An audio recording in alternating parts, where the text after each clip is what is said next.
ધાર્મિક સ્થળો પર ગેરકાયદેસર બાંધકામને લઈને સુનાવણી થશે। ગુજરાત હાઈકોર્ટમાં સરકાર પ્રોગ્રેસ રિપોર્ટ રજૂ કરશે।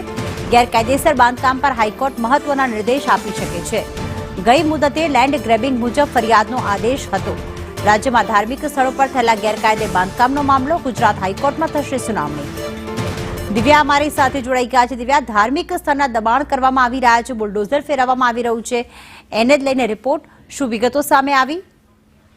પ્રીતિ, ધાર્મિક સ્થળો ગેરકાયદેસર બાંધકામો કરવામાં આવી રહ્યા છે, તેના બુલડોઝર ફેરવવામાં આવી રહ્યું છે અને જો એવા કોઈ સંવેદનશીલ વિસ્તાર હોય કે પછી એવું કોઈ ધાર્મિક સ્થળ હોય કે જ્યાં ગેરકાયદેસર બાંધકામ થયું હોય ત્યાં લેન્ડ ગ્રેબિંગ એક્ટ મુજબ પણ ફરિયાદ નોંધવાની જરૂર પડે તો તે પ્રકારની ફરિયાદ નોંધવી જોઈએ, જેવું ગુજરાત હાઈકોર્ટે રાજ્ય સરકારને ટકોર કરી હતી। અને અત્યાર સુધીમાં કેટલા ગેરકાયદેસર બાંધકામો દૂર કરવામાં આવ્યા છે અને સાથે જ કેટલા લોકો એવા છે ધાર્મિક સ્થળો કે જ્યાં લેન્ડ ગ્રેબિંગ એક્ટ મુજબ ફરિયાદ નોંધવામાં આવી છે તેનો પ્રોગ્રેસ રિપોર્ટ છે જે આજે ગુજરાત હાઈકોર્ટમાં રાજ્ય સરકાર દ્વારા રજૂ કરવામાં આવશે। આ સાથે ધાર્મિક સ્થળોના ગેરકાયદેસર બાંધકામને લઈને ગુજરાત હાઈકોર્ટ મહત્વના નિર્દેશ પણ જાહેર કરી શકે તેવી પણ સંભાવનાઓ જોવા મળી રહી છે। આભાર દિવ્યા તમામ અપડેટ માટે।